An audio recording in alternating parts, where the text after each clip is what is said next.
29 राज्य और 2 केंद्र शासित प्रदेशों में से ज्यादातर में भारतीय जनता पार्टी की सरकार है।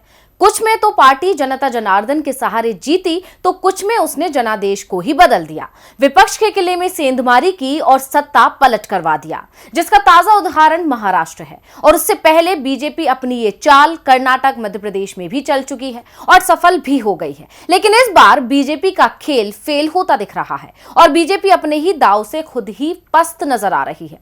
हम यहाँ बात कर रहे हैं झारखंड की, जहां इस समय कांग्रेस और झामुमो की गठबंधन सरकार है। ऐसे में यहाँ सवाल ये है कि इतने राज्यों में सफल होने के बाद आखिर कैसे फेल हो रही है बीजेपी? क्या है सत्ताधारी पार्टी की रणनीति जिससे बीजेपी पस्त होती दिख रही है?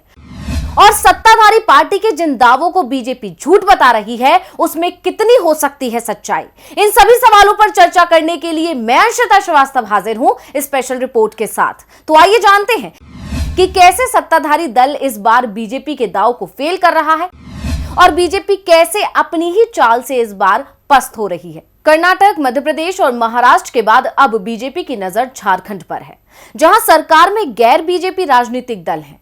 झारखंड मुक्ति मोर्चा के हेमंत सोरेन राज्य के मुख्यमंत्री हैं। उनकी सरकार में कांग्रेस और आरजेडी भी शामिल है। अभी तक सरकार को कोई मुश्किल नहीं दिख रही थी, लेकिन 3-4 महीने से राज्य में अचानक ही ईडी की सक्रियता बढ़ गई है। 2019 में राज्य विधानसभा चुनावों में बीजेपी को हार मिली थी, लेकिन पार्टी ने उसी दिन से सत्ता में वापसी की कोशिशें तेज कर दी और इसके लिए हर जतन किया जा रहा है। बीजेपी जोड़तोड़ की कोशिशों में लगी हुई है, लेकिन बीजेपी को शायद अंदाजा भी नहीं होगा कि झारखंड में उसका दाव उस पर ही भारी पड़ता दिखेगा। यहां बाजी पलटती दिख रही है। हम ऐसा क्यों कह रहे हैं, इस पर आगे करेंगे चर्चा, लेकिन उससे पहले यह जानना जरूरी है कि झारखंड की सत्ता में अचानक हलचल क्यों मच गई है। तो आपको बता दें कि जैसे ही महाराष्ट्र में बीजेपी ने सेंधमारी करके सत्ता हथियाई, यानी उसके पैंतरे जैसे ही एक राज्य में सफल हुए, उसने तुरंत झारखंड की हेमंत सोरेन सरकार पर अपनी नजरें गड़ा ली। लेकिन झारखंड में बीजेपी का ये सपना पूरा होता नजर नहीं आ रहा है। इतना ही नहीं, दूसरे दलों में सेंधमारी करने वाली बीजेपी झारखंड में खुद बिखरती नजर आ रही है। और ये दावा जेएमएम के केंद्रीय समिति सदस्य सुप्रियो भट्टाचार्य ने किया है। दरअसल सुप्रियो का कहना है कि भाजपा के प्रदेश नेतृत्व और विधायक दल के नेता से नाराज 16 विधायकों ने झामुमो से संपर्क किया है। इसके साथ ही उन्होंने आगे कहा, बीजेपी के 16 विधायक अलग समूह बनाकर हेमंत सरकार को समर्थन देना चाहते हैं। इस पर गंभीरता से विचार हो रहा है। आधिकारिक रूप से समर्थन का प्रस्ताव आने पर निर्णय लिया जाएगा। झामुमो मामले में गंभीर है, क्योंकि इस तरह के कामों में भाजपा को महारत हासिल है। ताजा मामला महाराष्ट्र में देखने को मिला है। अब जेएमएम की तरफ से जैसे ही ये दावे किए गए, सुप्रियो ने इस बात का इशारा भी दे दिया कि क्यों अभी तक बीजेपी के नाराज विधायकों ने अलग गुट की मांग नहीं की है। उसके पीछे सीधा सीधा समीकरण विधानसभा का गणित है। झारखंड विधानसभा में बीजेपी विधायकों की संख्या 25 है, जिसमें बाबूलाल मरांडी को और जोड़ दिया जाए तो यह संख्या 26 हो जाती है। वैसे अभी तक विधानसभा स्पीकर ने बाबूलाल मरांडी की पार्टी झारखंड विकास मोर्चा के बीजेपी में विलय को मंजूरी नहीं दी है, जिसके चलते मरांडी को विपक्ष के नेता की सीट भी नहीं मिल पाई है। अगर बीजेपी के सदस्यों की संख्या 25 मान ली जाए, तो भी दल बदल के लिए कम से कम 17 विधायकों का दल से अलग होना जरूरी है। और सुप्रियो ने अपने दावों में ये संख्या 16 बताई है। यानी जैसे ही नाराज विधायकों के कैंप में एक विधायक और पहुंचेगा, झारखंड में बीजेपी विधायक दल का बंटवारा हो जाएगा। और सुप्रियो के इस दावे ने बीजेपी में खलबली मचा दी है, जिसके बाद से बीजेपी इन दावों को गलत बताने की कोशिश में लग गई और बीजेपी के विधायक दल के नेता बाबूलाल मरांडी ने पलटवार कर दिया। उन्होंने सोशल मीडिया के माध्यम से कहा, डूबते जहाज की सवारी भला कौन करना चाहेगा। इतना ही नहीं, बीजेपी सांसद निशिकांत दुबे ने एक अलग ही दावा कर दिया कि झामुमो के 21 विधायक ने बगावत कर दी है। अब दावे तो दोनों तरफ से किए जा रहे हैं। ऐसे में किसके दावों में कितनी सच्चाई है, ये तो बता पाना थोड़ा मुश्किल है। लेकिन झामुमो के दावों के बाद अचानक से बीजेपी का बयान आना पार्टी की खिसियाहट को दिखा गया। अब ये तो हुआ वो मामला जिसने झारखंड की सियासत में हलचल पैदा कर दी है। लेकिन अब बड़ा सवाल है कि बीजेपी में इतनी बेचैनी क्यों फैल गई?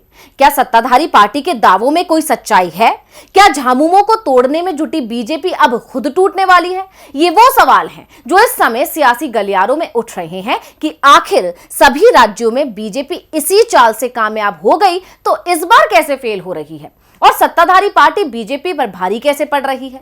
अब इन सवालों के जवाब के लिए हमें झारखंड के राजनीतिक इतिहास पर नजर डालनी पड़ेगी, क्योंकि बीजेपी बार बार दावा तो कर रही है कि उसकी पार्टी में टूट होना नामुमकिन है, लेकिन झारखंड बीजेपी का इतिहास तो कुछ और ही कहता है। झारखंड में पहला विधानसभा चुनाव 2005 में हुआ था। इससे पहले 2000 में झारखंड बिहार का हिस्सा था और बिहार विधानसभा चुनाव के साथ ही यहां वोटिंग कराई गई थी।